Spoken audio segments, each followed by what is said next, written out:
What's going on, man?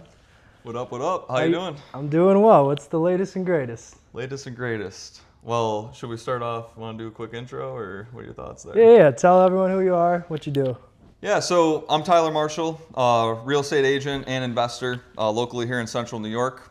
Been doing a lot of, test and play, creating and learning the good old real estate industry the past few years. It's been a blast. Having fun. Love to hear it, man. Tell me a little bit about your investment properties and like how that's kind of been going for you. What made you want to invest? What made you want to get into like the industry? Yeah, no, so I had a very, I don't want to say an intentional situation, but a situation that kind of gave me like the itch for real estate when I first got started. I was living out in Rochester, and my girlfriend was going to school at St. John Fisher, and she was in that situation where they were like in the dorms, going into senior year or junior year of college, just trying to get out of that situation of the dorm living. Long story short, I looked at a studio apartment. It was like $900 or $950 at the time, which seems super affordable. That's insane. But I don't know. I I'm went paying there. like $1,500 for mine. Yeah, coming which up. isn't that crazy to think about? So like 900 was at that point where 1,500 feels now. It was on the high side. But I went and looked at that studio apartment, and I was mind blown. I was like, I can't live in a box, number one, and number two, I'm in my head with the investor mindset. I was like, I'm dumping money down the drain. Yeah. This is silly. Yeah. So I contacted an agent and talked to a few people because I did have a W-2 job at the time. I was just so new and didn't really realize the possibility of, can I get pre-approved? How do I even go about buying and renting out a home to these girls? So I ended up shopping with an agent, and let's just say I looked at, 25, 30 houses, and that was at the time the market was just getting into the craziness. 30 houses? Oh, we probably looked at 30 to 40 houses, yeah. Oh my God. And it was at the time, like you're walking into a listing and there's an agent and there are people walking out, and then vice versa, like you're walking out and there's the next group pulling up or already sitting there waiting. And so there was still low inventory at this point? yeah, well, I don't know if it was the inventory problem or just people coming to the area, but Rochester being a little bit bigger of a beast than Syracuse, the competitiveness it's very similar to what it is today. But I did end up finding a place. We got, on the 25th or so house, and I told my agent, I was like, listen, I have 3 tenants that I need to, potentially rent out to. Yeah. So we need to find a place. And he kind of just lit up because he was investor friendly. And he's like, dude, you didn't tell me you had tenants. Like, let's do this. So I ended up finding it's like a 4-bedroom house, and I still have it to this day. But it's just so cool to see how it all worked out. Like, I lived in, the attic space. It was kind of like a livable space that we made into a room. I rented out 3 rooms, and it was a single family home. I just kind of made it into a shared space for everybody to kind of have a kitchen space. Not everyone had their own bathroom. We did have to share and make things work. And I grew up with a brother, so transitioning to living with 4 girls was definitely an interesting piece of that. But that gave me the itch, and like I was working a W-2 job, getting it gave you like the foresight into like what. Yeah, like I was getting rent checks and making money at work, and realizing like the people I work with that are 27 to 30 years old. I was only like 21, 22 at the time. They're not investing in their 401ks, and they're not doing these things outside of work to better their lives or try to actually achieve stuff. Yeah. So that just really woke me up on not only the possibility to buy real estate, but the possibility when you kind of look outside of the box, outside of like the corporate 9-to-5 world, there's opportunities out there. Right. But that and you totally, got to experience that kind of lifestyle too. Yeah, before but that totally flipped the switch, and that was all when I was in the good old corporate W-2 world. Mm-hmm. And let me tell you, I learned a ton from it. It's just I found out very quickly it's not where I want it to be. Like you can feel, I was in a sales role. It's not like I was getting like work thrown at me and you have to do A to B. Like same to monotonous finish the day. thing every day. It wasn't like Yeah, that. like I could create my own day. I'm prospecting, I'm reaching out, talking, and having different conversations, but I'm working for somebody else. And I noticed very quickly like the average reps that I was working with, they weren't putting in as much effort as I was. Let's just put it that way. So I got really into my head about, what happens if I went all in on my own thing, right? I definitely was at that. Which you 100% have been doing lately. I see you grinding it out. Yeah, it's been a Whether grind. it's social media, yeah. Meeting with clients, you're all over the place, and I'm doing my best. very active. You're doing a good job. Business was calling. But, yeah, man, it's kind of like nonstop in this industry, and you got to be willing to, work after hours and on the weekends. That's always the joke they say. You quit your 9 to 5 to work 24/7. Yeah. But I'd rather work 24/7 on something I want to be working on than just you mentally exhaust something for yourself as opposed to something for someone else. Yeah, in the 9 to 5, I was grinding after hours. It's just once you come home at 5:30, by the time you make dinner and figure out if you're trying to work out and do actual things to help your lifestyle, you're beat. Yeah. The last thing you want to do is do that.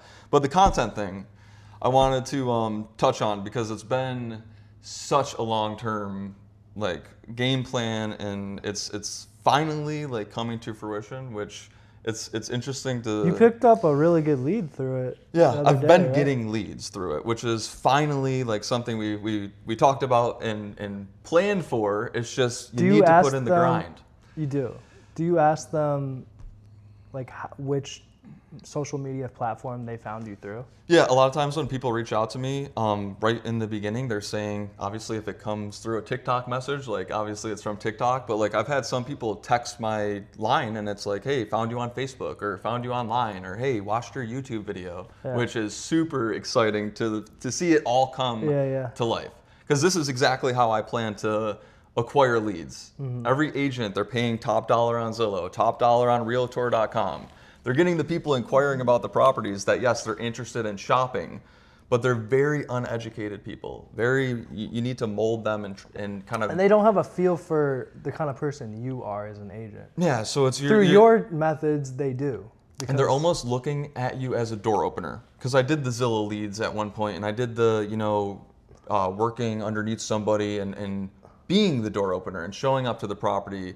And a lot of times they're already working with an agent, or they're in conversation with 10 other agents that have shown them properties that they've met on Zillow, and there's no personal connection that we're working together. Or that builds lasting relationships. Yeah, so that's kind of my whole goal with the content, not only so people can, that's why I started the personal brand thing, how can I brand and personalize myself to a point where people reach out to me because they want to work together. And it all started way back in 2017, 2018. I was kind of commuting back and forth to, was community college, and then I went to SUNY Poly. So I did my whole commuting to school and never lived in the dorms. But I noticed building a personal brand online, there's so much opportunity to not only connect with people locally, but you can touch base with anybody in the world. And I started it was very corny at first. I was posting motivational stuff and taking a picture of myself and just putting a motivational quote with it, but doing all these hashtags to try to get into this crowd of people. And that's how I met my first ever business partner. We literally met on Instagram, and I started a digital media agency with her. Yeah, I remember you telling me about doing this. Search engine optimization, and that's where all this started. The digital not digital. How profitable is that? Did it you can make a lot of money doing it. You just have to do it. I mean, you have to. But from acquire your the experience with and, your company. Yeah. So we were doing things at a very minimal level, starting a Facebook page. If you're a small business and you're not on social media, we wanted to talk to you. So that with my sales job and doing that, I got so much experience on the back end of running my own business and trying to reach out to business owners, and instead of calling them with this big brand name, it's it's Tyler from Adviceify Media. They're they don't know who that is, so you're coming in, it's a complete cold call. You're not saying it's Tyler from Verizon or How'd from you find this these bigger people company. to cold call? That's just part of the process with my sales Like gig. true people search, you go like real deep like that. Well, all the I mean, it's as simple as like cupcake shops in Manlius, New York. Like I was literally You're just prospecting businesses. prospecting small business owners and just trying to see how they're currently performing on social media. Do they have a website? Like I was more of the sales guy. Like how can I create opportunities to get into the door and believe it or not, one of our first ever clients was an Amish client. It was Amish roofer. They had no social media, and one of my biggest Are they allowed questions, to? Like, I was like, one of my biggest questions to them is like, are we allowed to do this for you? But it's funny because they outsourced. How did he and answer that? They set it up with us, so I don't know if it's. Did he directly answer that question?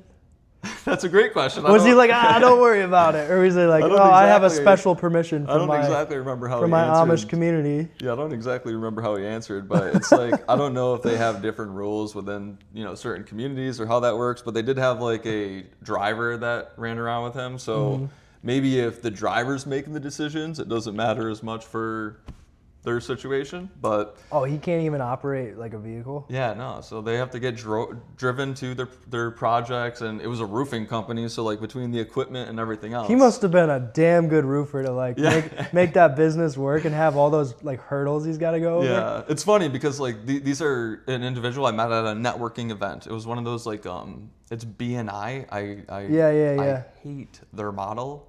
Sorry, BNI, but like their whole model of networking, where you're going in with your business cards and handing out business cards to many as people as possible, shaking hands, just trying to like. What don't you like about it?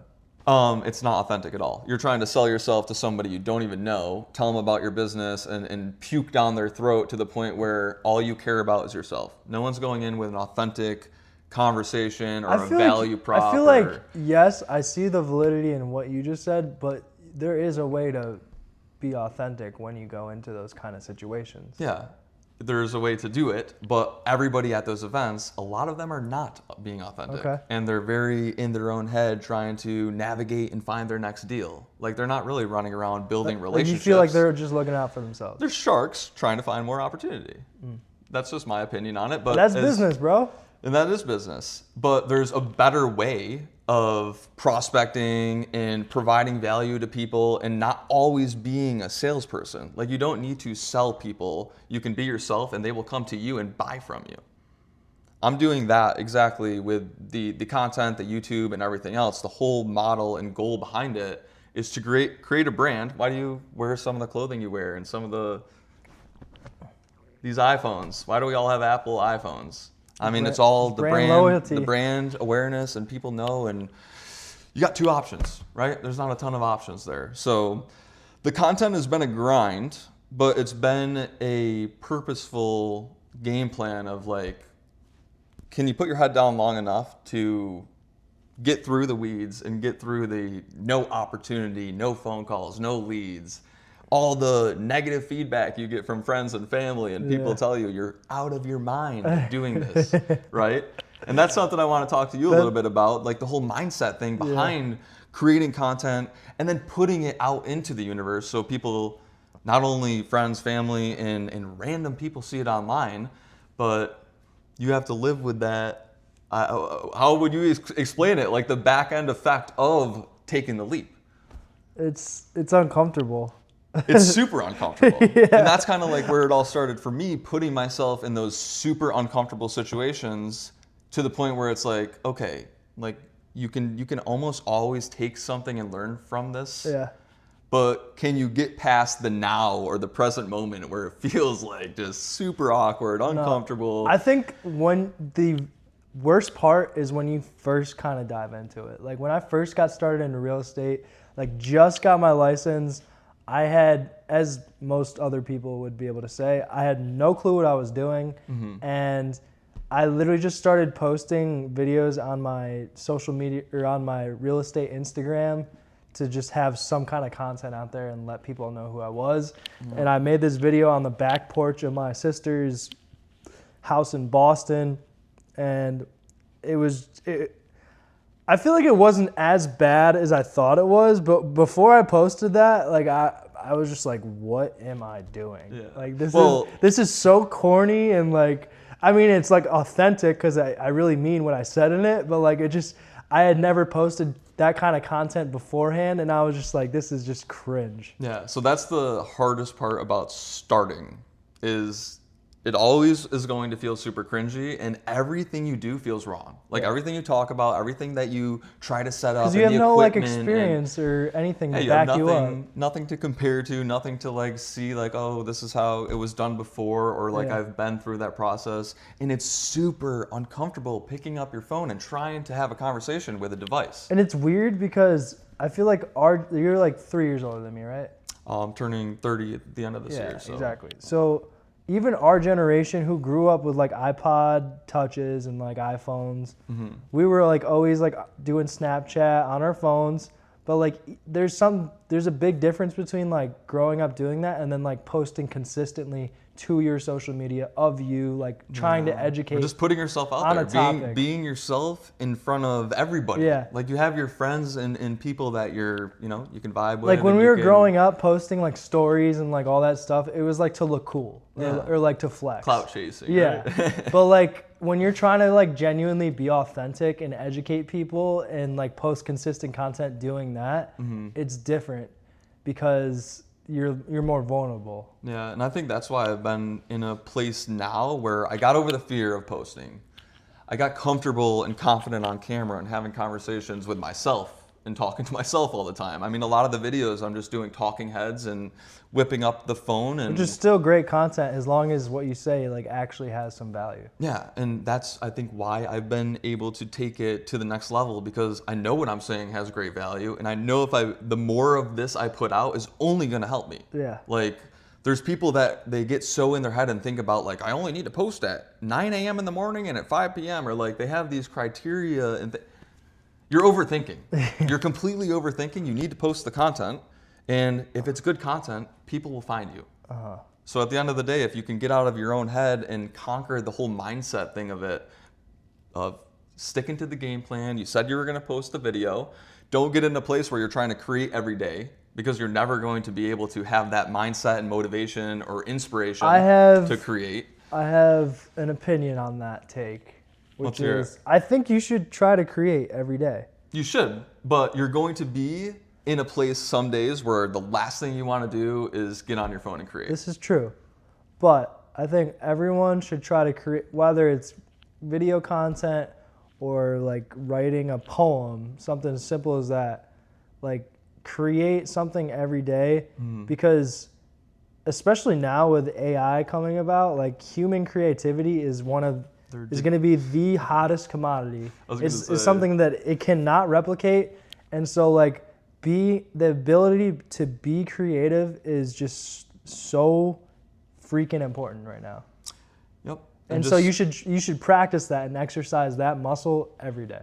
No, I agree with you. And that's the whole thing I was getting at would be like the consistency of posting every single day. Like some people, you tell yourself you're going to, and you're going to get to that one day where it's just like, okay, you don't want to just beat yourself up and then not do it anymore. Yeah. Like the whole consistency factor of it is what gets you it's like, to the next level. It's like going to the gym super hard after New Year's for like a week and then falling off. Yeah, you hit your resolution point and then you did your thing. Like go for like 20 minutes per day, do something. Doesn't even have to be like super strenuous physical activity, and like pace that over the next 6 months and see where you're at.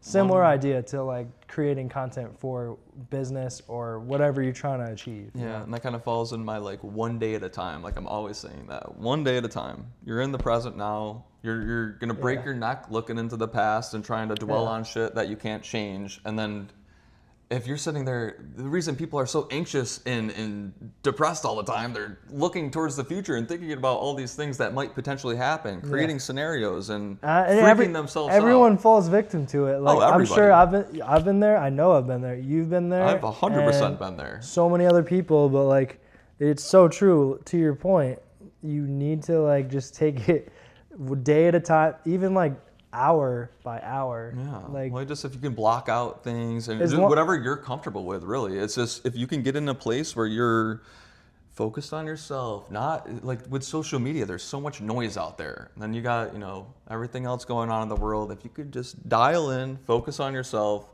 The only thing that really matters is you, to be honest. Yeah. Like you got a girlfriend, boyfriend, a partner, or whatever else. It's like the only thing that matters in your life is you. Yeah. So if you can do what you want to be doing and figure out a way where you're happy doing what you like, and that was I one mean, of I guess my big unless you have things. kids or something, but like, Yeah, but even if you have kids, you gotta take care of yourself first. yeah, of course. But even if you have kids, like that was your job having the kids. So you got to make sure you're in a place to not only take care of yourself and what you created. Yeah. So I think as long as you can pay your bills and put food on the table, like you don't need to worry too much, and you should practice taking it day by day and building one stone after the other, one brick after the other, Yep, slowly but surely. Everyone's in a rush for, especially our age group. Everyone wants the automatic, we. I was just talking about this to someone else. I this noticed week. like the Immediate gratification. yeah, first time home buyers. Like there's no more trying to find a fixer upper and like add some value to it or see a vision for grandma's house. Like I've brought in some younger individuals into like an outdated or it has that older smell to it.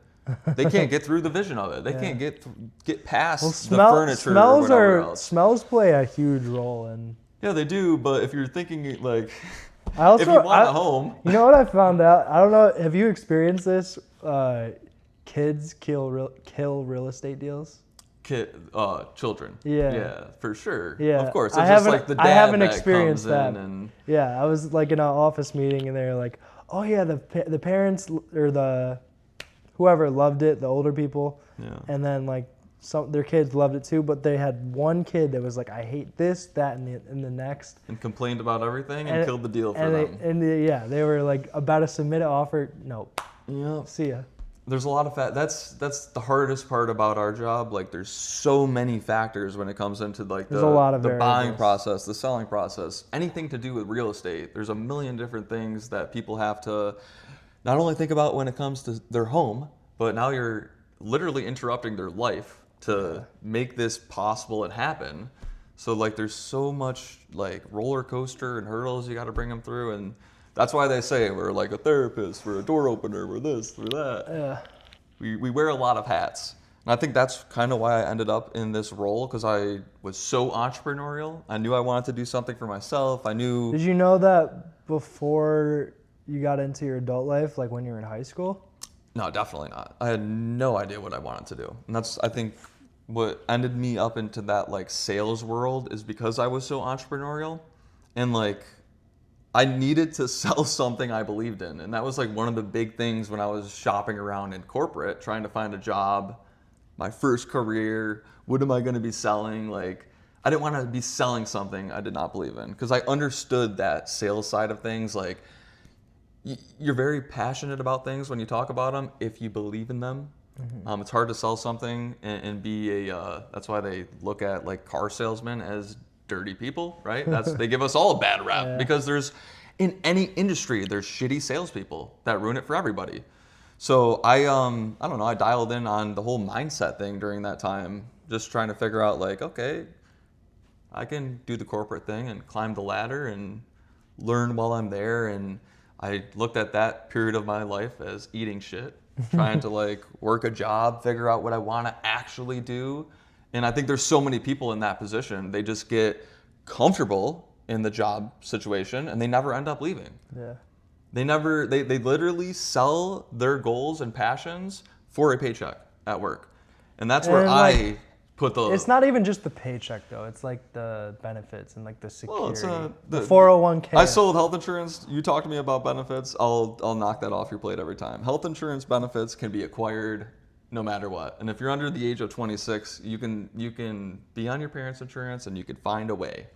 Health insurance is one of those things. If you're not, it's expensive. It's expensive, but that's an excuse not to leave the corporate world. I wish America had their shit straight in regards to that, so that The whole health insurance because thing. I feel like it would inspire a lot more entrepreneurs to like take the leap, Yeah. or entrepreneurial minded people to take the leap. Yeah, it's tough. It's definitely Because that's like definitely a major factor that keeps people from doing it. yes, but it also is something that it's one of those things that it does not matter. Like they think it matters because they're being given health insurance from their employer, but once you go off on your own, like you will make more than enough money to pay for health insurance yourself. It depends how hungry you are.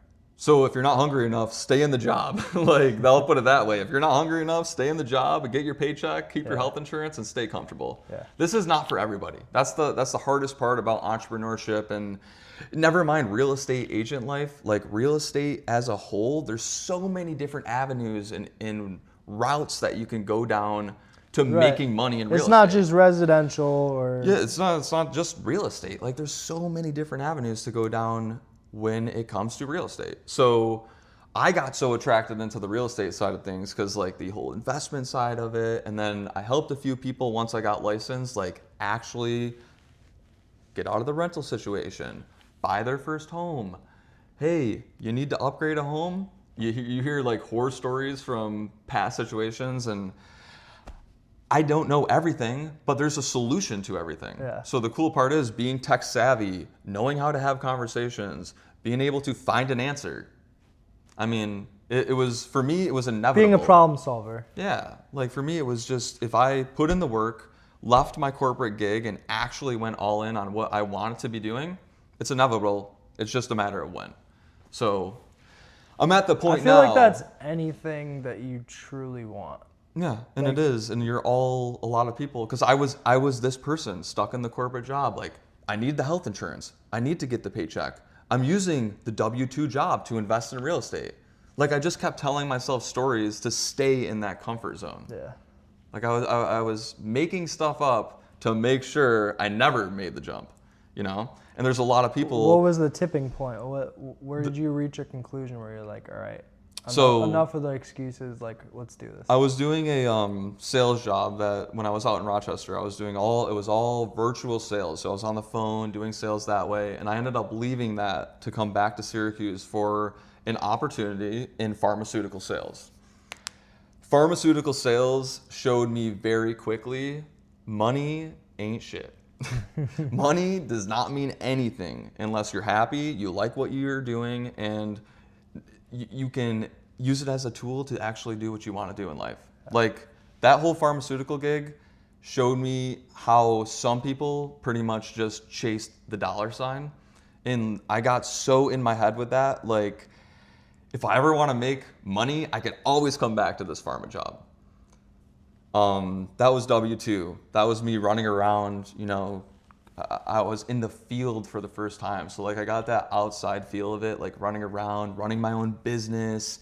I had to find opportunity. No one was handing me anything. So you can't just put anybody in that role, very entrepreneurial like type role. But that job showed me I'd rather make $0 doing what I want to be doing than make $150K working for anybody ever again. So that switched my whole mindset on the money thing. And it's funny, if my mom's watching this, I was always into money, money, money. I was always money hungry. But now, like even in high school and yeah, like younger? to think about it, was I money hungry or was I trying to do things that I wanted to be doing? Like I was doing anything possible to make a dollar. Like getting so involved into things that, you know, you go online, there's anything possible under the sun that you can buy couches, flip them, do this, flip them. Like there's so many different things to do. But I tested and played so many different things until I finally found, I'll tell you what, the whole, like I said, that house in Rochester, it woke me up to realizing like, okay, real estate has bigger dollar signs than a lot of other like situations like the couch flipping, but it's the same process and same model. You just got to figure out the vocabulary and figure out the industry and learn by there's doing. a lot of vocabulary in real estate. Yeah, but the best part about real estate is there's a solution to everything. And a lot of times when you run into problems, it's already been run into by somebody else. You just have to find the answer. Yeah. And that's what I'm realizing, like having the investment properties now and as things come up, the tenant phone calls, the fires that you need to put out, like a lot of them, all of them are resolvable. It's just finding the answer. And I'm working with and talking to many investors coming to the area. Not everybody does real estate investing the same way. Let's just put it that way. Like I have my like criteria and advice that I try to give people. And there's investors coming to the area, buying houses, turning right around and throwing them on the market, not painting, not doing anything to the home, and pretty much treating it. And they're making a good profit? I don't even care. Let's not even talk about the profit they're making. They're not thinking about the person that's living in the house. Like I'm not gonna put a property on the market to rent unless I was comfortable enough to rent that to a family member. Right. These people are doing it all for the wrong reasons. Like I understand you're in the game to make money, but I'm doing it more for the... You want to do it with some ethics. And I want to sleep at night. So like I don't know, the past 3-4 years, like running around doing this whole real estate agent life, trying to get more into the investing side of things, I'm seeing like relationships matter way more than the dollar sign. And as soon as I started I think that's focusing, just a general theme for like any business related venture, but also just like anything for in life. Yeah, anything in life. But as soon as I started going all in on my passion, which happened to be like the real estate side of things, and got my real estate license so I could figure out how to buy and sell my own rental properties and investment side of things. And after leaving corporate, I'm like, you know what? The money doesn't matter. If I can create a plan of action or a scenario where I have 6 months to figure it out, I'll put myself in a pretty good spot where you're up against the wall and you have to figure it out, right? So I don't know. When I started I just started the YouTube 12 months ago. I actually just got a notification, 12 month celebration, celebrate. But when I was getting into that, process and game planning and what it's all going to look like, the whole goal behind it was consistency. Like I don't care what the content is and overthinking about the videos and all that stuff. Posting consistently for an entire year. What does consistency look like for you? Like, is that on the YouTube? Is that once every day? No, on the YouTube it's once a week. I'm starting to take consistency to a whole new level with like the short form of it, but I don't have a whole team. I've seen you posting like constantly. Yeah, I don't have a whole team helping me with the short form content though. So it becomes to the point like you don't want to burn yourself out either. Like, so I'm trying to get into a place where like I'm batching enough content, or when I'm in the mood to record, like I'm doing as much as I possibly can and getting to a place where I have stuff stocked. And this is where people, not only when they're first starting out, but like content in general, people overthink so much. Anything to do with what they're wearing. I did a video about this topic last week. Like, post the content. All these videos are going to be buried anyway. And think about how young we are. In 20 years, we're going to have one of the best brands on social. Yeah. We're going to be able to, at that point, it'll probably be like a device in our head where you're just like, hey, tell me about a real estate agent at Fayetteville Manlius. And it'll just pop up Tommy. Because we've been, we look at it, me and my team that helps with the YouTube side of things, it's acquiring digital real estate, right? The more properties you own, the more signs that you have on buildings, the more people are going to know about you.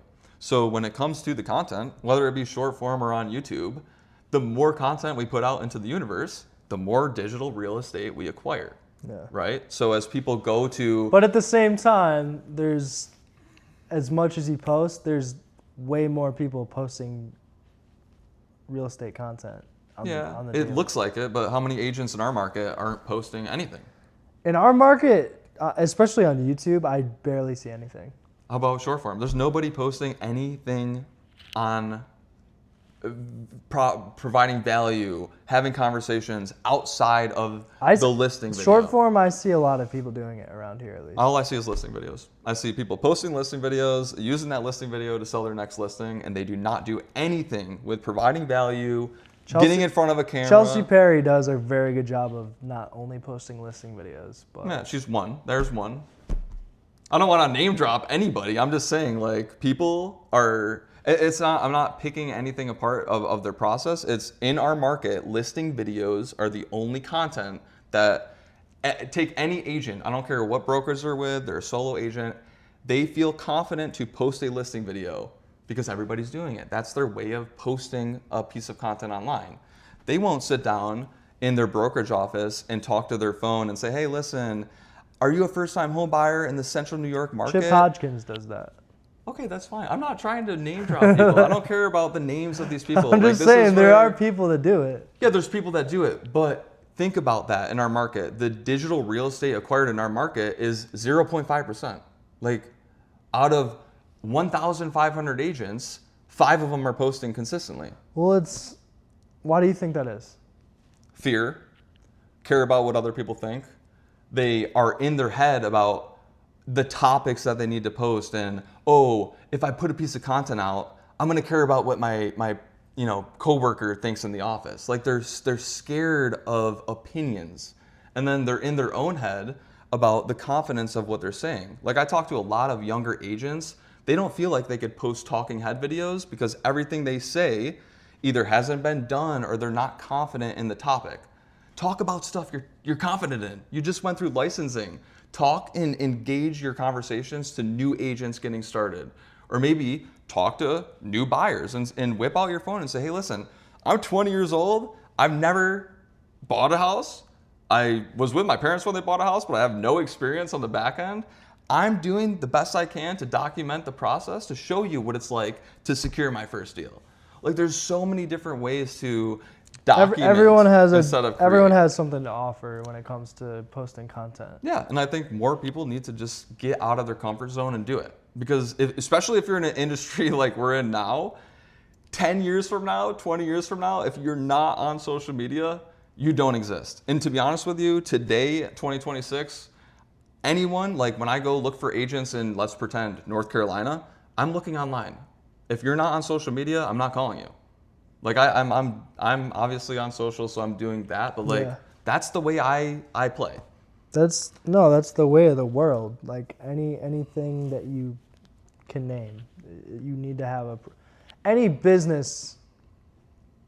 You got to be able to be found sales-facing online. role. You need to be able to have an online presence. Yeah, you need to be able to be found online, and if somebody can come across your page, unless you just have a crazy referral business. Well, that's fine. If you can you're probably on your way out anyway. Yeah, I was gonna say you're either on your way out or you're just comfortable with. Why wouldn't you scale that to the next level?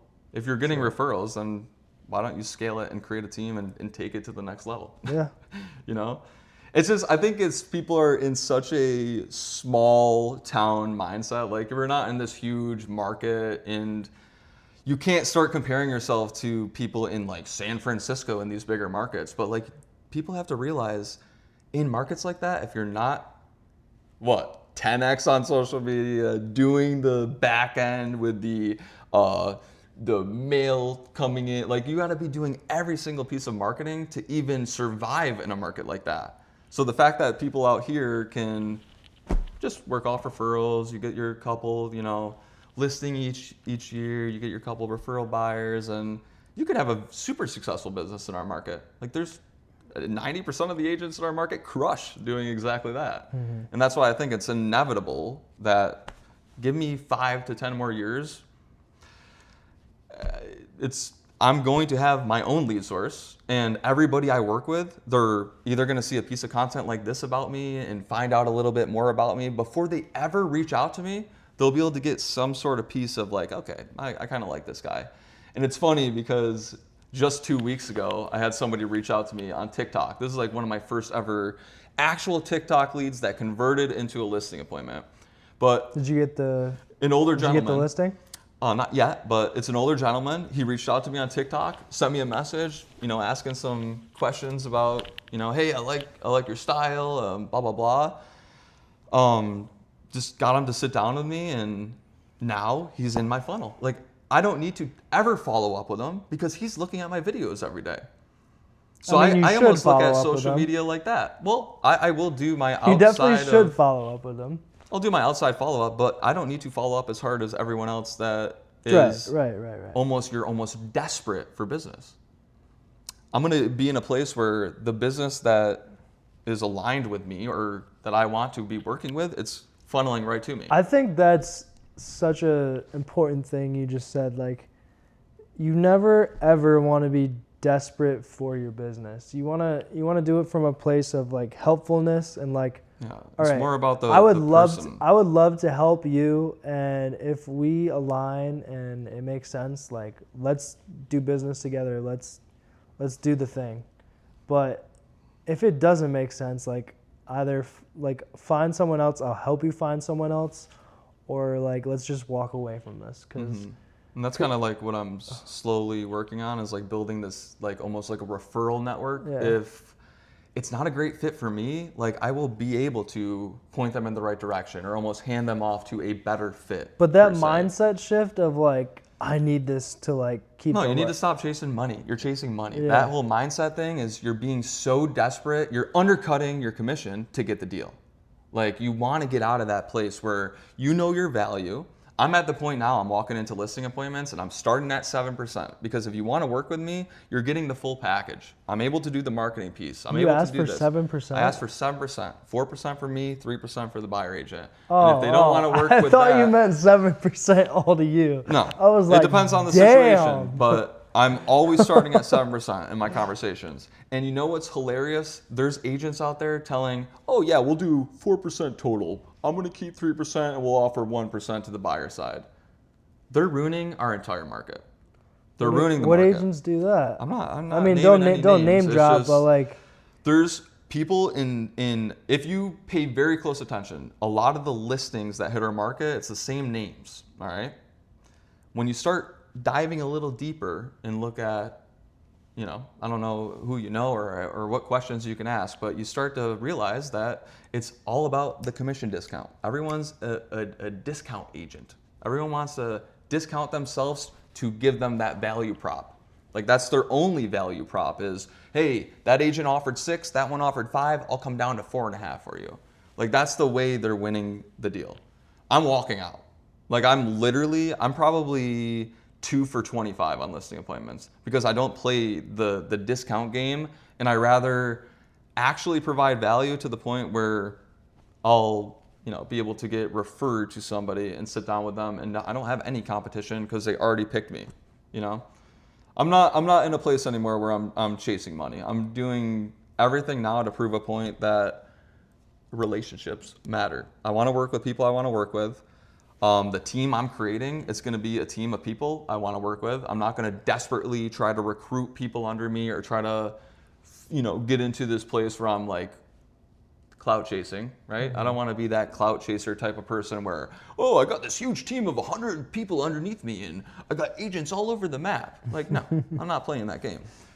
I'm going to be passionate about what I'm doing. I'm going to, stick to the whole thing is like the conquering the mindset. Once you figure that out, you can almost get it into a place where no matter what you do, you're happy about it because you do not care what other people think. Yeah.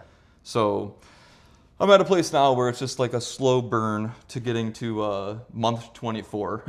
That's kind of like where I'm playing. Like, all right, we got to month 12. Let's do 12 through 24, and we'll realign and kind of see where we're at then. This is for YouTube, not your career. Just everything, career as a whole, YouTube, career, like. But everything. How long have you been in it? I started doing real estate April of 2022. I got licensed, and then I kind of like started into the brokerage situation in May 2022. It's been 4 years.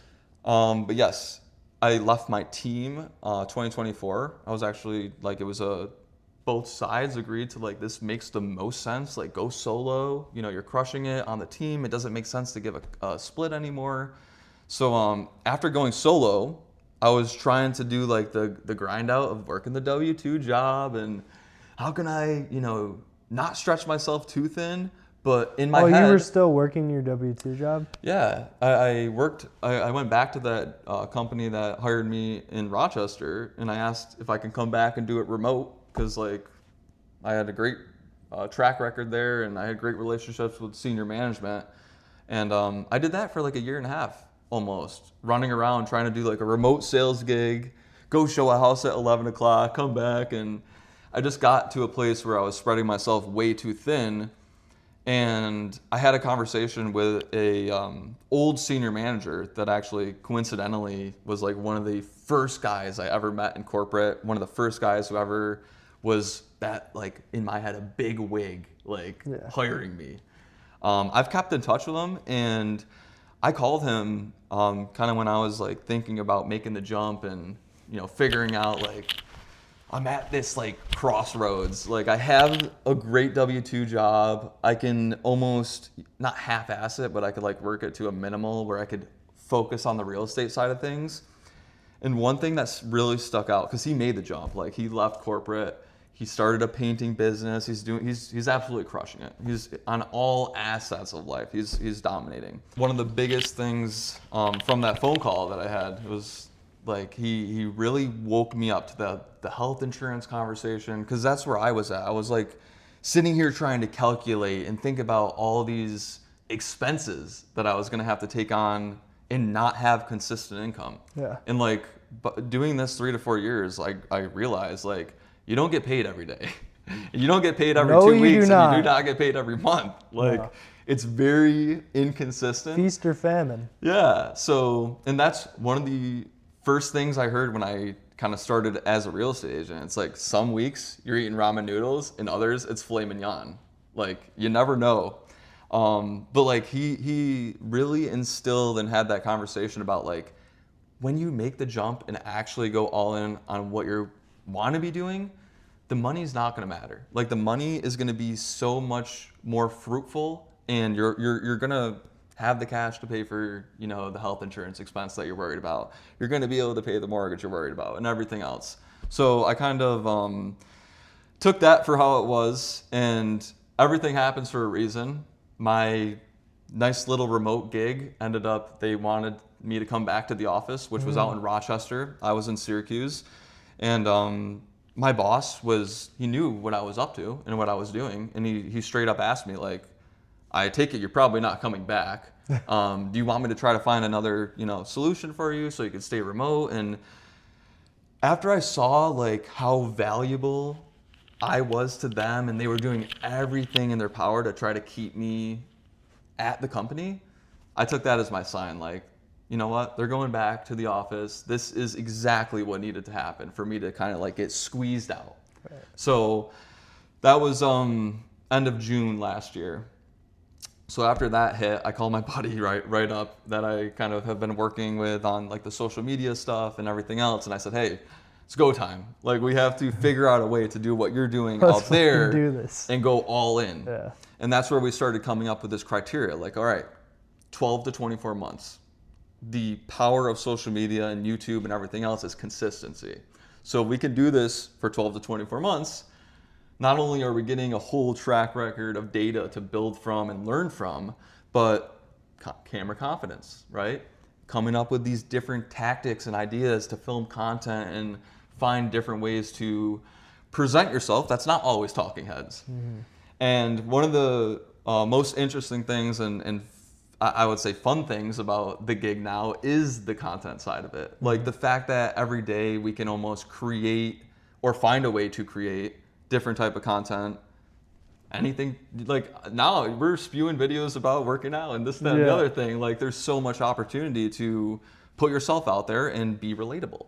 Right. And it's not always like, I don't know, when I first started, I was definitely like trying to be more intentional, like how I'm talking and this, that, and the other thing. Now I just let it rip, let it fly, be myself. You don't really worry. Out you there. don't worry about it too much. And yeah, because I was overthinking. I was trying to like get the perfect caption, the perfect this. It's like you want to. That will always be the way it is when you're first starting. But once you get out of that, like, stop being a perfectionist and worry more about posting. Like, bro, I would spend over 3 hours trying to make one reel that was like a minute and a half long. Yeah, so you don't want to get to that. Like you'll always be there starting off. Like that's just how it is.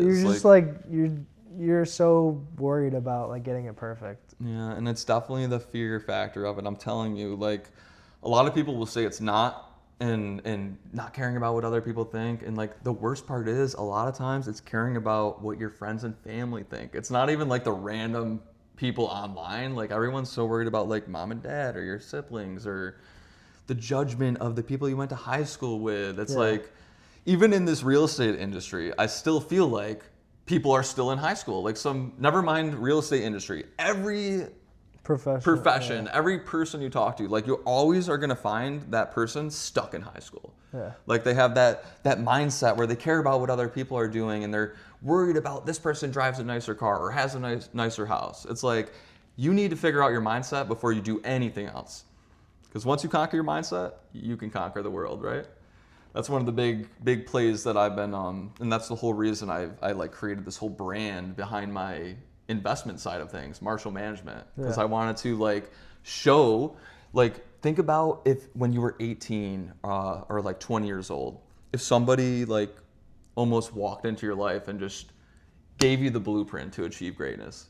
Like it just that's was everything I was missing when I was growing up. I feel like locally, I didn't have a like a hands-on mentor or resource that I could go to locally that had like the same mindset, and that's why I dove to like the Instagram and trying to find people online that Yeah. kind of like aligned with what I like to do. And I definitely didn't do enough like local networking events or that type of stuff, but it's interesting that like I don't know, I think about if I can go to my 20-year-old self and be like, dude, this is what you're looking for, here's the information, come with me, come shadow me, follow me along, like this is exactly what you need to know. I was looking for that and I never had it. And I think that's the whole like Marschall Management does the investment properties and stuff, but like after being in the corporate world and working with some 30-year-olds when I was 21 and seeing they don't have 401k turned on, they're super fucking depressed and they hate their job and they're staying in their job. Nothing changes if nothing changes. Yeah. Like, why are they in this place where they feel like they can't try something else? I think that's part of the beauty of like growing up and like figuring your shit out is like no one's going to give you the blueprint to exactly what you should be doing, and you kind of gotta like navigate through that on your own and like do it by trial and error, trial by fire. Yeah, and you get into those like getting comfortable, getting uncomfortable situations, right? And you start testing and playing, and then you're like, okay, if I could do that, I could probably do it again. And a lot of it just comes down to doing it. Like you have to do it in order to like find out how it feels and, you know, take some feedback from it, Yeah. how your body reacts to it, and kind of go from there. But it's definitely it all starts up top. I'll just put it that way. Like the whole mindset thing. I think Anything you want to do. I've been that- told this since I was a young kid. Like, it's all up here. it's all up here. And once you conquered that side of it, I think world is your oyster. I mean, you could literally do whatever you want to do. And I'm very excited about the fact that I figured this out so young. But then again, like some people look at almost 30 as a dinosaur. So it's all about perspective. I wish in primary school they taught things like that, like mindset and like psychology. No, they want they want to teach you how to work a 9-to-5 job and be an employee and pay your tax dollars. Like that's the whole purpose. They don't even show you how to that. do your fucking taxes, bro. Like, No, that's the one thing that really frustrated me about school. And I was so gung-ho on like, I'm not going away to college. I'm not doing that. And my parents were just, I totally did that to satisfy my parents. Like, how can I do this the cheapest way possible? I did like, it was, I think a bridge student, they called it. I did some classes in high school that got me credits.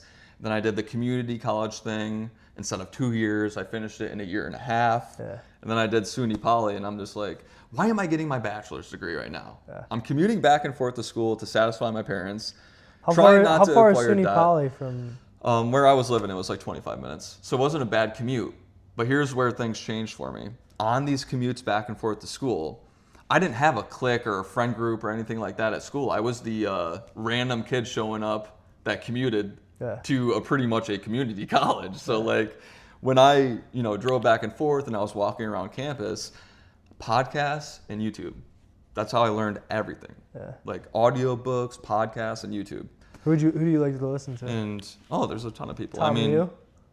Well, he's one of them. But no, it's like there's so many different people out there that you can not only learn the mindset thing from, learn the Business, business side of thing entrepreneurship, from. real It's like estate, whatever anything. you're interested in, There's there's everything. somebody out there posting about it online. You just need to find them.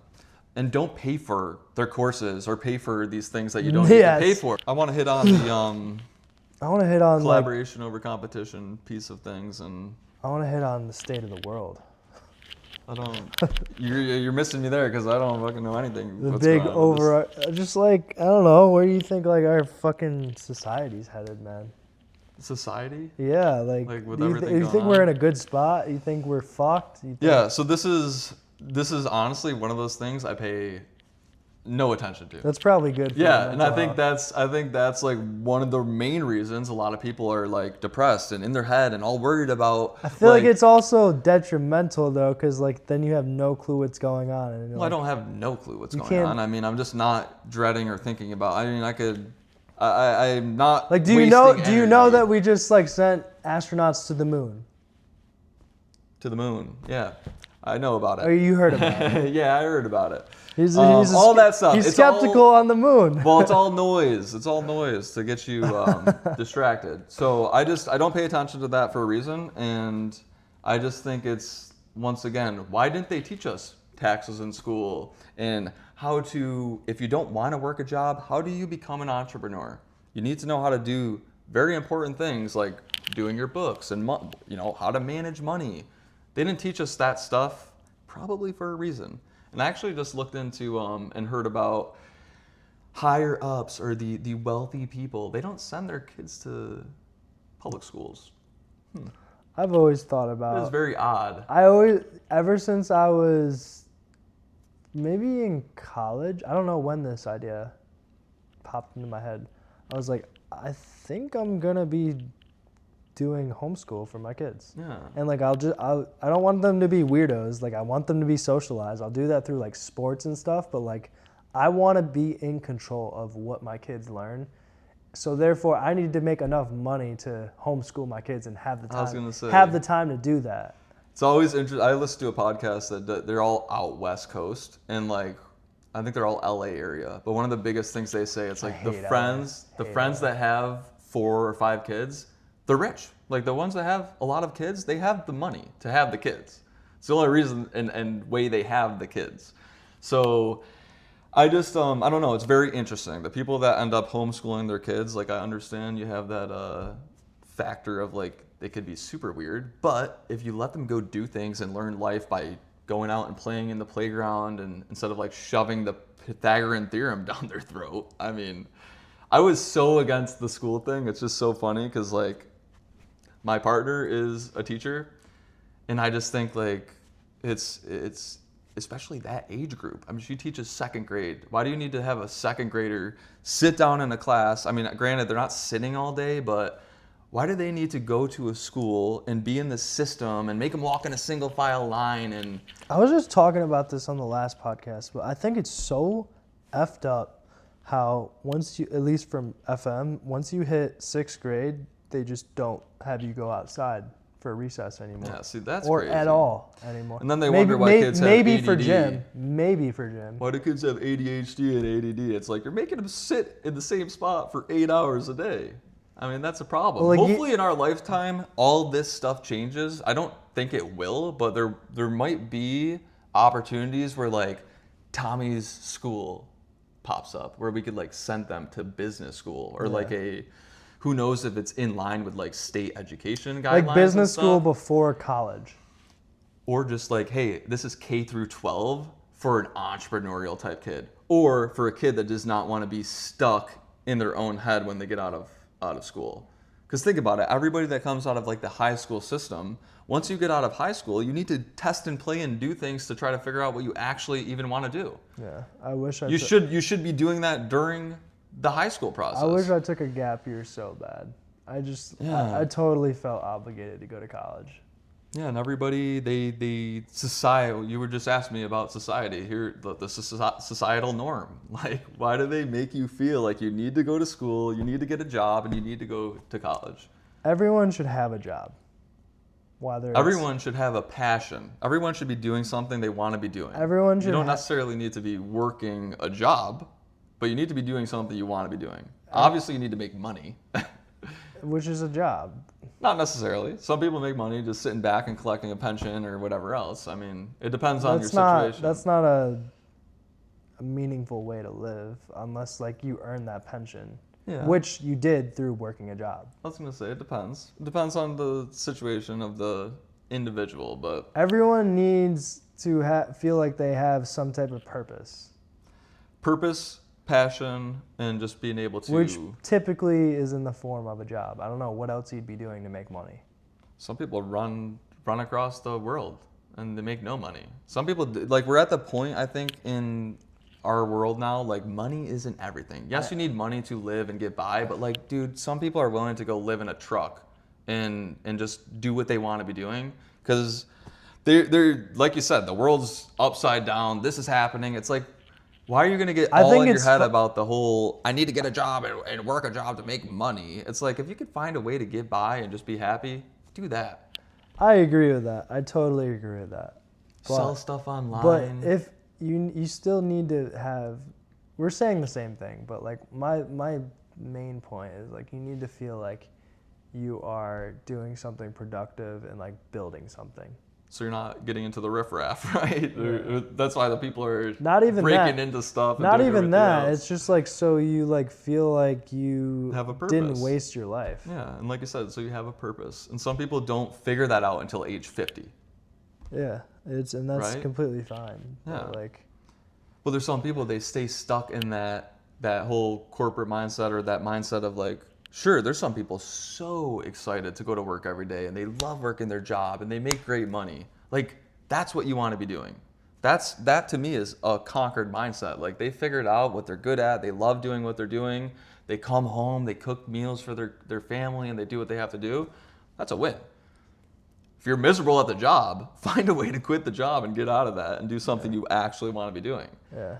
That's the type of person that just, it boggles my mind where they're in a place where they feel like they can't, or they're not even willing to try.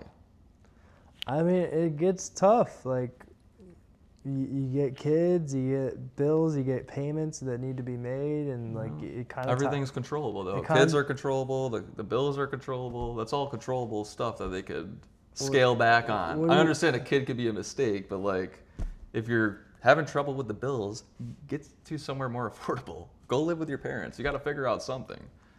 People are too worried about what other people's thoughts are. They don't have their own house. They're 35, still living with mom and dad. Like, people are so worried about what other people are thinking about them.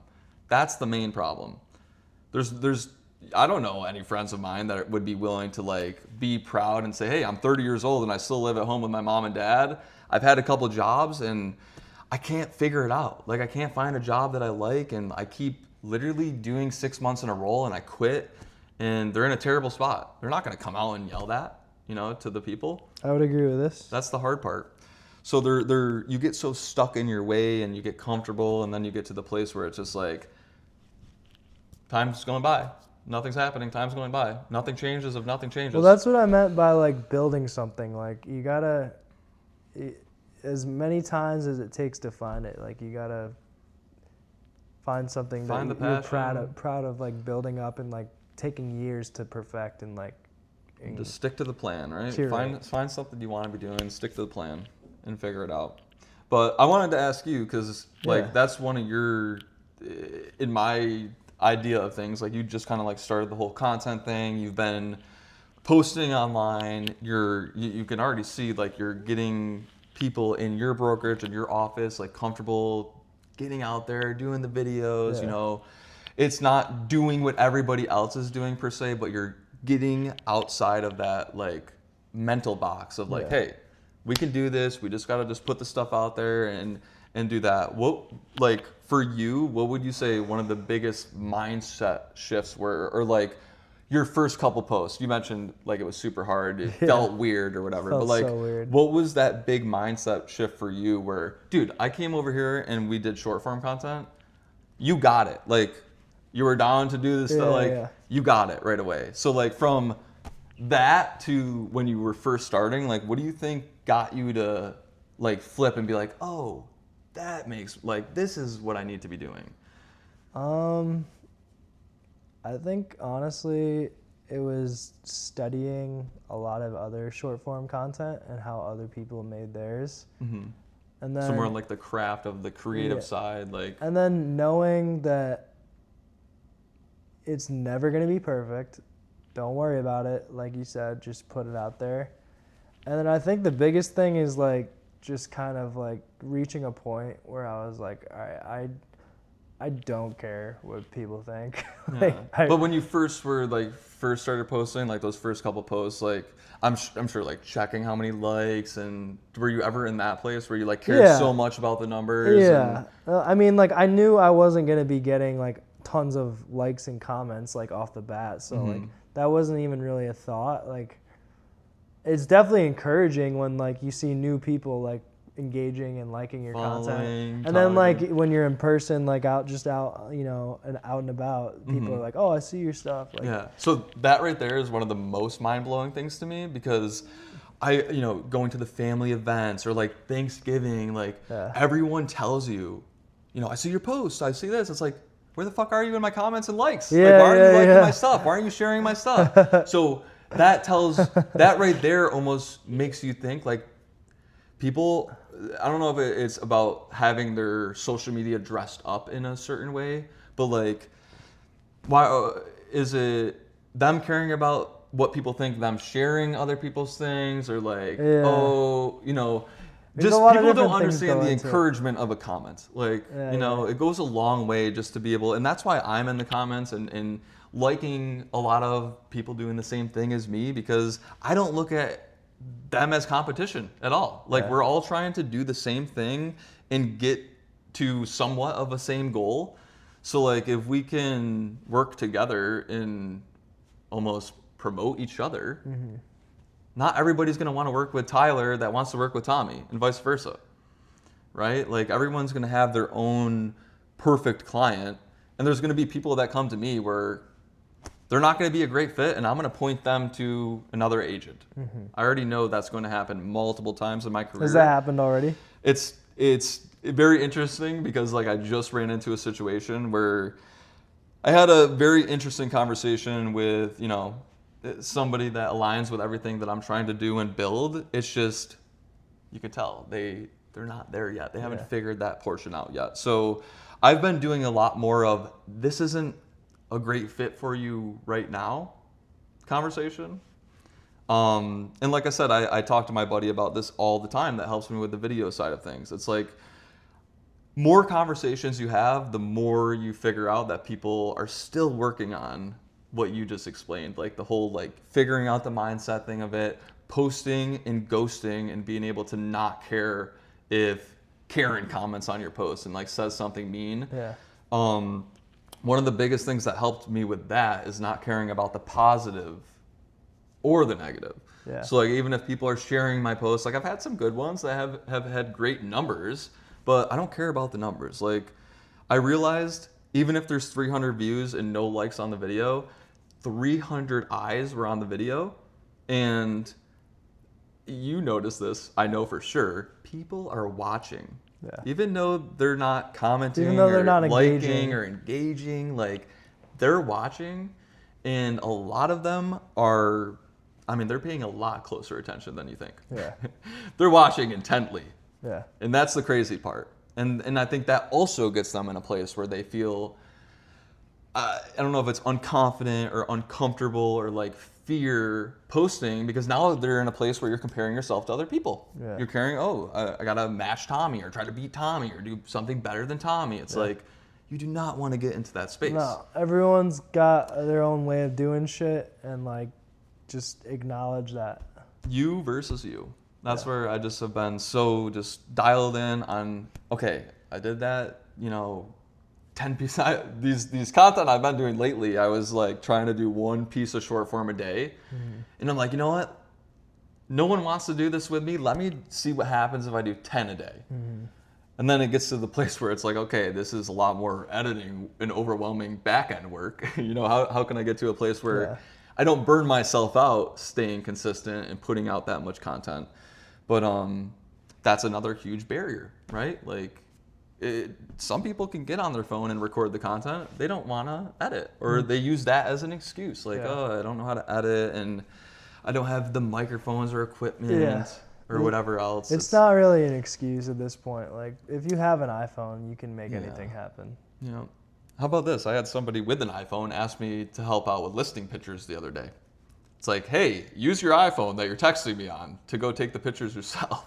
I mean, I don't know if I'd recommend that. I would highly recommend that, especially if you're crunching, you need the pictures done today and blah, blah, blah. If you're in a time crunch, absolutely. But well, that was her problem. I would, okay. That was her problem. You needed the pictures today, and she's texting me to come take the pictures. It's like, you have an iPhone. You can do this. Take the I would pictures always yourself. recommend get professional pictures done.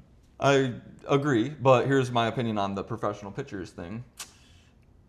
For sale by owners, these experts out there that are selling their houses themselves. Yeah. They suck at marketing, and they're still selling their house. So the market that we're in, you don't really need professional pictures. You don't even need a video. I mean, I'm sure it makes it look a lot better. It makes it look a lot better. It helps it market it much better. But if the property is presentable and priced right, it's going to sell. And the market that we're in, you do not even need to post more than 5 photos, and you do not need to post any video. That is only helping promote the listing. I like that the whole mindset thing. It's very to me, it's one of those things that once you figure that out, you can, the world is your complete oyster. Mm-hmm. Especially if you know like what industry you want to be in, what you want to be doing. Yes. You had a little taste of the corporate world too, so like that structure and what that is like. So, what do you think? What about some like some pop culture? Like what kind of music you been listening to?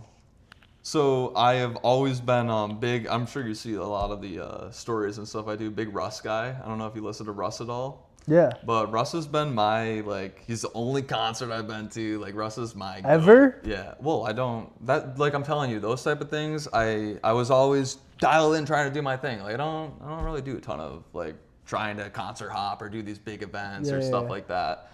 I've been more interested in going to a business event or something like that. But Russ, I'll tell you what, saw him in New York City, saw him in Toronto. I try to see him when I can because he's just my hype man. But I think Russ, Gary Vee is another big one. He's not an artist, but he's my I've learned so much from him off the social media V-Friends cards. Yeah, so the V-Friends thing that he's putting out there, and the world and IP that he's building, just for hopefully one day our kids can run into that instead of those brainwashing SpongeBob, But Well, what do you mean by brainwashing? Just the way just cartoons and stuff. All cartoons are made in a way where they're not educating kids; they're just keeping them occupied, right? It's just to throw the kid in front of the screen and they'll learn that way. Yeah. Gary is creating these characters to almost educate or teach kids. What were some of the characters from the pack you bought me? No, so I didn't necessarily buy that pack. I have so many different base cards or cards, but at the end of the day, I have it's in the car, but I have a hat with the creative crab on it. That's one character that to me I kind of align with because the creative side of it and so on and so forth. There's that other character I brought you. When you are living for other people's validations, you are not living. So that's one of those things where caring about what other people think, or mom and dad told you to go to school and get a job and do this, and you didn't do what you wanted to do. You did what mom and dad told you. Mm-hmm. So you're living for other people's validation. You're not living your own life. Right. So I align with so many of those simple rules and I guess you could say structured ideas that he's been spewing honestly since day one. And the one life thing really I think that phrase one life kind of is that yeah, that's just not a B-Friends thing. It's just one thing that he's always the possibility of being brought into the world or being born is 400 trillion to 1. Yeah. So the fact that we're sitting down here having a conversation and being able to do this for work, right.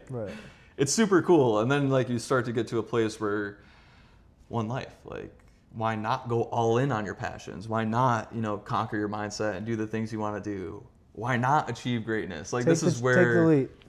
yeah, this is where it starts to get so interesting, and it almost can help you conquer your mindset. And then you stop, caring. He's another one, like, fuck what other people think. Like, Yeah. I got to show you one of my first ever videos. He gets very passionate about. I got to show you one of my first ever videos from back like 2018. It was, you could tell, fresh off Gary Vee content. And I went and I wanted to do, I wanted to do my own content. And I'm in front of the camera just spewing in a Santa hat, like, fuck what other people think. You can do whatever you want. Like, I had no idea what I was doing. I ran it as an ad back in the day. I boosted the post and ran it as an ad. For what? Nothing. For your media company? I ran it as a Tyler Marschall ad. I had nothing. This is me testing and playing. I was nobody. I was personal branding. Like, I wanted to be in that crowd of people where they understood the personal branding, and like, that's I did that almost 10 years ago. That's how I'm able to be confident on camera and have the conversations and not be, in the test and I'm in the test and play phase, not like the getting confident on camera phase, you know? He's like, defense? But no, Mr. Busy over here has got like 4 phone calls, wheeling and dealing. This is the most I've gotten during the podcast. Wheeling and dealing. But that's another thing. We're always on the phone. If you can find a way while you're on the phone to post one piece of content, or like make the rule of every time you go to TikTok, post. Yeah. Or get in a place or like anytime you're in the car, send a call out to someone. Yeah, try to just reach out to somebody, or those videos, dude, the video stuff that you're doing like that, you got to think about nobody does stuff like that. So the fact that when you pull up your phone and you see an actual personalized video, you should start doing that for when you're sending offers out. Be like, hey, just reaching out, sending off an offer to you. That's a great idea. Let me know when you got it. I know somebody that does that in another market, and it's like that much more of a personal touch. Right. And I've noticed, I've only been doing this not even 5 years now. Some agents, they like working with you, and they're gonna let you know about certain opportunities before others find out about them. And you can really build a brand for yourself on you don't need to always be selling to, a buyer or a seller or investor. Like, a lot of the videos and content that I do is also to sell myself and show my personal brand, and basically, hopefully, create more collaboration within our small market. Right. Because that's what I see a ton of, like, for example, me reaching out to listing agents and asking if I could like promote or do those house tour videos. I look at it as hey, you have like the as listing. A buyer agent. I guess, but like I could also, I don't need to be a listing. I'm a realtor. I'm somebody that has a network of people that look at my feed that are also interested in real estate. So like me coming in, whether I'm talking about seller or buyer tactics, if I just come in and do a quick house tour video and post that on my page and tag the agent, they're missing the fact that the co-marketing and getting their property in front of different eyes rather than their one post, it does a lot. Like, if I ever had a listing worth, like, it makes so much sense to call you up, call other agents that get the, hey, go shoot a house tour video of my property, or go shoot like 6 short form videos of my property. Do whatever you want. Just tag me in the videos. Like, it's helping us both out. It's hitting your audience. It's also co-marketing. It's showing that collaborative factor. And in bigger markets, they go crazy with, like, they do full on, content days for their properties. Like, whether it be a $400,000 or a $1.5 million property, they do a content day where they invite agents from other brokerages and other things to come out and shoot content. Because they know the power of collaboration and the power of co-marketing. Just and utilizing everyone else's network. Yeah, like, I feel like in our market, when somebody has a listing, it's their listing. Like, they don't want other people to use that as a marketing source, or like, I don't know if it's them feeling leveraged on, hey, like, you're using my tool to create noise. You know what I mean? Like, I don't know what it is. Like, I was doing it specifically for the house tours, and like, I stopped doing it because of the feedback no response. Just very weird feel for it. I don't know if it's the age group of the agents that I'm reaching out to, or like what's exactly going on, but there's a missing link there, and I think people feel like I'm coming in as a competitor As opposed to like a colleague that could help. Yeah, you. exactly. Like if anything, I should be looked at as one of you. Like I'm a partner. I'm doing exactly what you're trying to do and help you sell your house. Yeah. And maybe I could bring a buyer for you. Like that would even be a bigger win. Yeah. But I just did one for an agent that is a similar company with me. So I think she kind of understands, like, you know, we're cloud-based, we could do whatever. I don't know if that's why she let me record it. But coincidentally, I went out and did a house tour video, well over 10K views. Really? So like in my head, I'm sitting here thinking, This is on TikTok or Instagram? yeah, it's on TikTok. We should actually double check to see how many views we're at. I don't care about the numbers, but this is where it gets super interesting, because if all of a sudden now I start showing up and have the value of a potential 5,000 to 10,000 more eyes on the property, you lost money not inviting me, right? Like, am I crazy to say that? No, Like, it makes I sense. think it's so mind-blowing, the control, and the listing videos in our market is the most comical thing to me, because everyone wants to promote their listing video, but they will not stand in front of the house and actually provide value and give, you know, hey, here's my lender. Like, you did a couple sit downs with the lender. Like, that goes so far for people, because it's hands-on stuff that they could actually take and move with. Right. The listing videos, a lot of them use that listing video and sit down at the next listing appointment, and they use that to sell themselves. So what happens when you don't have that media guy anymore, or the way of doing the listings? Can you sell yourself? Like, I talk to some people, they are told by their broker, like, you got to sell the broker name, you got to sell, we're a local broker. It's like, they're working with you, the agent. I don't care what the name on the sign is in the front of the yard. Like, sure, there's some people that literally sign call because they trust the brand. They see the brand come up all the time. So there are those type of people. I don't want to work with them. If they're calling a sign and they want to work with that brand, then I don't need to have a conversation with them why they need to work with Real. You're working with Tyler. So it's been tough to, like, block out all that noise. That's one of the biggest things I'm noticing. Like, I'm not with a traditional brokerage, so I'm not a traditional person. Like, I'm looked at as like an outsider almost. At least that's how I feel. And like, you, besides a couple people and yourself, like I feel like you try to reach out and collaborate, and then they're in their head thinking about, what is that going to do to my brand at my brokerage office, right? Like, if I let somebody else in. Right. Or if I start posting with somebody else, like, is that going to ruin my rep or my brand? To me, that's all stuff. We're getting into that overthinking category, but to each their own. I just want to give you a number on this. You just gotta be able to not worry about other people's opinions. Kind of do your own thing, make it your own, and have fun with it too. Yeah, I would say that's my big takeaway from the past few years. It's like, once you could figure out what you want to be doing and find a way to do that full time, it's not working. Like, every single day is the weekend. And I've been saying that since last summer. Like, after I left my corporate job, I'm not working anymore. Like, I'm literally running around doing what I want to be doing. When I'm showing houses, like, I light up. Like, I'm having such energetic conversations. I'm talking about what I want to be talking about. That's what it's all about, man. Energy. 18.4K on that video. Let me see it. So the fact that it's just me doing one of these talking. I think I might have found the one for you. I'm going to bring you on a property tour. This was this March? Mm-hmm. Over $450,000. Wow. Stay tuned. But this is the cool part to look at. So if I can go to somebody and say, listen, there's potential to have 77 hours of somebody staring at your property that you have listed.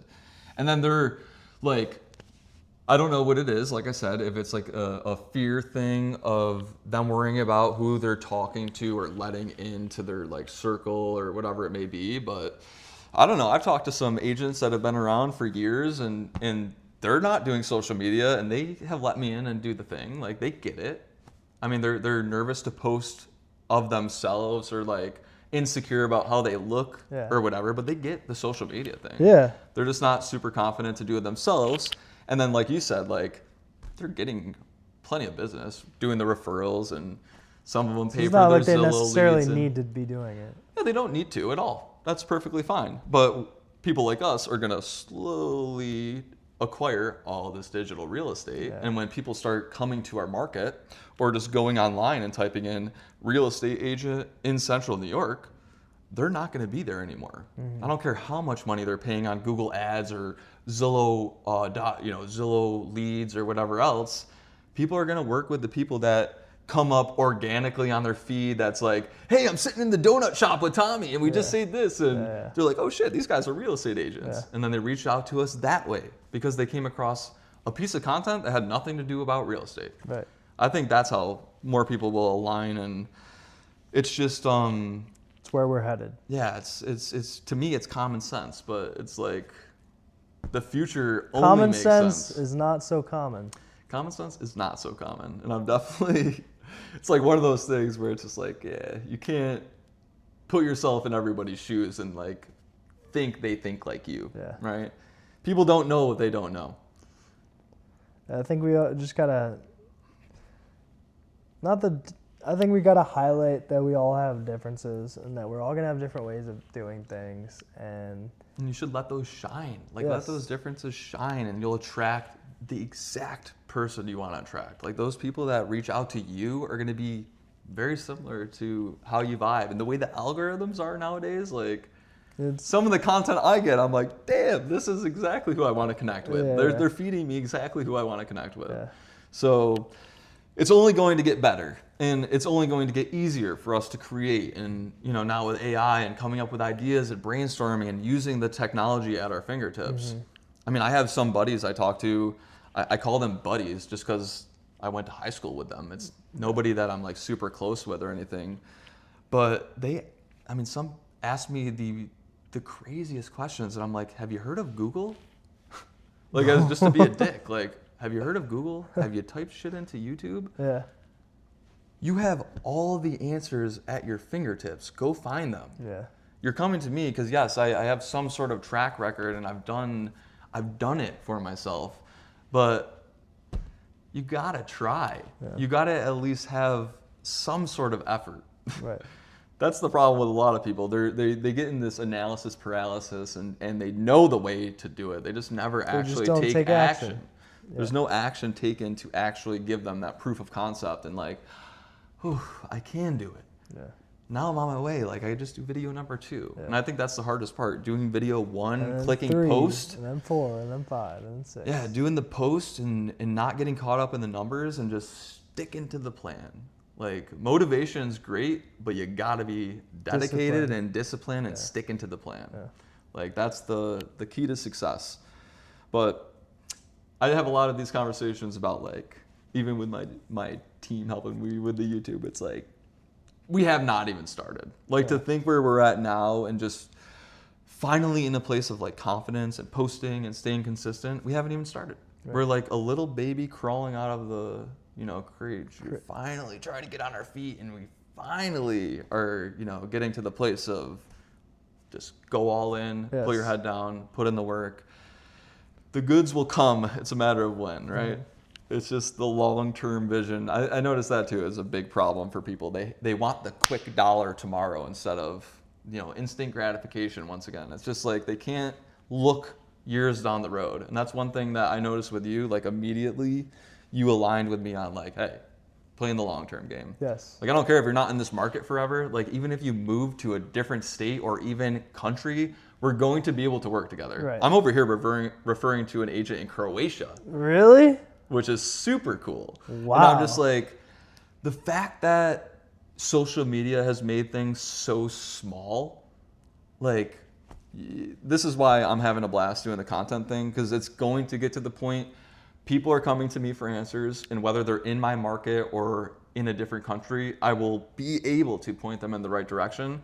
It's just a matter of building the resources up and finding the people that you can trust And one of the biggest things is finding the people that have that same mindset of like treating the person for a person and not like a dollar, Right. or like a sale. Like a lot of people are so just caught up. Don't in, make it transactional. Yeah, don't make it Make it transactional. relationship Do it based because you and be want to be authentic. doing it, Yes. because it's your passion, and you actually want to help the person. Mm-hmm. And I think that's one of my favorite, like the first time buyers, first time investors, being able to like, hey, you did it. Like Yeah. showing them it's possible, and then seeing like the effect it has on, oh wow. And then continuing that relationship as the years go on. Yep, and that's one of the most powerful things I've kind of like just. You don't need to always be following up for the sale. Like follow up, touch base with people, let them know that you're here. Yeah. If you need something, reach out. But that's like all the stuff that I didn't or wouldn't have if I didn't do the whole corporate BS that I didn't want anything to do with. Yeah, So I talk a lot of talk about the whole like corporate world and the sales gigs that I did, but like all of that taught me the like baseline of sales, how to follow up with people, how not to be scared to like cold call and have a Yeah. conversation that way. As long as you're coming from a place of helpfulness. Like No, it's always just about how can we help, and the money will follow. Yeah. And it's starting to slowly come to fruition. It's I need like another 12 to 15 months of Yeah. It takes time. That's all it is. it takes time. So what do you think? I think we covered a lot here. I think we had some good convo. Yeah, man. I appreciate you not only inviting me, but like doing the collaborative stuff together. Of Like course. it means a lot, and it honestly It's like, only going to help the both of us. I think it's going to also prove a point in our market that like does not matter what brokerage you're with. It doesn't matter what you look like. My mom's been killing me on the mullet. I'm like, listen, I'm not cutting this mullet till we hit $1 million mullet. We're gonna remember. But like, I'm in a place like I don't give a shit what I'm wearing, what I look like. People are gonna like me for me. Yes. Right. So like, I think we both like align with that. Agree I mean, with you it, don't want to and- look bad. I don't give a shit. I'm at the point like I literally put that realtor visor on to look bad. Like I wanted to look like a clown. That was the whole point of the realtor visor. I found the visor. I was like, how can I look Where did you get most that? idiotic at the golf tourney? Really? Yeah, one of the old golf tourneys. But like that was the whole point of it. I'm like, you know what? I need to start getting a lot more creative in myself and do these things that. Yeah. I'm a little bit of a goofball. I might as well start showing it on the vids. Yes, you can provide value. You know, still you just gotta do it in a way where you're gonna attract your crowd. Like right? I said, have fun with it. Have fun with it. Don't and take don't yourself make it too work. seriously. Don't take anything too seriously. Yeah. Too many people take life too seriously. Don't take your job too seriously. Focus on the freaking important things like your partner situation, what you're eating. Yeah. Like you're on top of like the health, the wellness, Yeah, all yeah, that yeah. stuff. Like people can't figure out their mindset until they start doing those little things Yeah. to actually get in a good place and And take action. Take Yeah. take a lot of action. take action. We'll Take leave you. uncomfortable action. We'll leave you with that. One of the best things that you could do today in order to actually take action and do is to just take action and do. Like you need to actually Simply do enough. it. I mean, it's so simple. You just need to do it.